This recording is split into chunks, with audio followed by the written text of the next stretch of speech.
Assalamualaikum warahmatullahi wabarakatuh.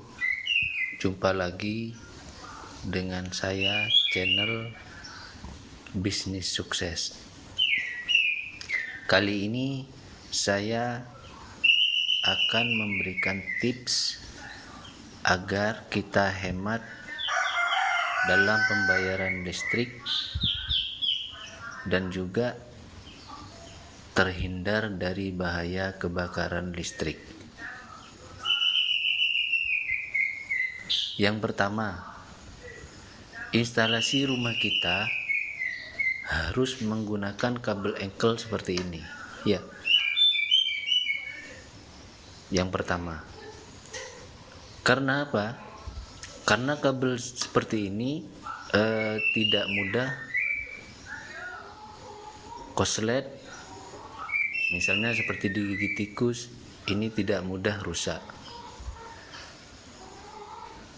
Jangan menggunakan kabel serabut seperti ini. Ini namanya kabel serabut. Ini tidak diimbaukan untuk menggunakan kabel serabut seperti ini di instalasi rumah kita. Tapi harus menggunakan kabel engkel seperti ini. Kabel serabut hanya boleh digunakan untuk mungkin stop kontak seperti ini ya nanti, tapi itu juga kalau bisa kita langsung pakai stop kontak paten yang ada di tembok. Kemudian langkah berikutnya untuk kita bisa hemat membayar listrik kita harus mematikan lampu yang sudah tidak berfungsi ya di siang hari. Otomatis kita harus mematikan lampu seperti ini ya.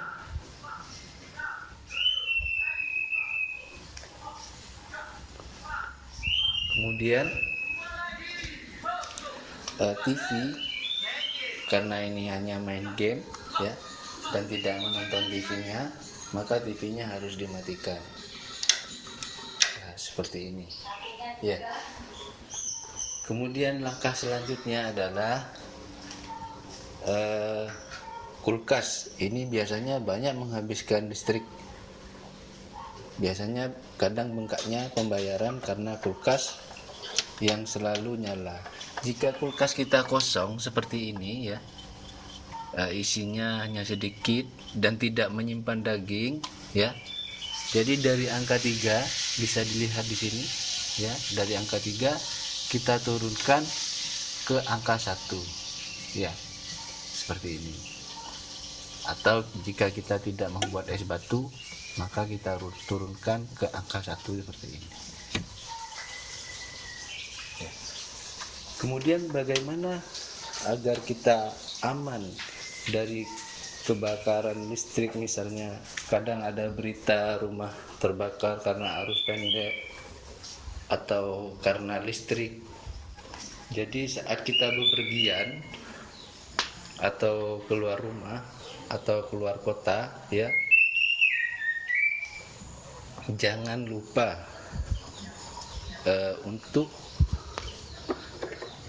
mematikan kilometer kita. Di sini ada tombol biru, kemudian kita geser ke arah kiri seperti ini. Nah, sehingga di sini terlihat angka 0. Angka 0 di sini menunjukkan bahwa listrik kita sudah mati.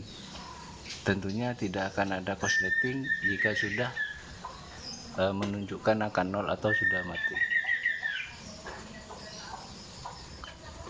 Tanyakan lagi. Jadi itu imbauan dari saya ketika kita bepergian, harus mematikan kilometer kita agar terhindar dari bahaya arus pendek. Kemudian cukup sekian dulu. Semoga ini bermanfaat ya. Semoga ini bermanfaat. Jangan lupa tekan tombol subscribe, kemudian tekan icon lonceng agar tidak ketinggalan video saya yang berikutnya. Terima kasih.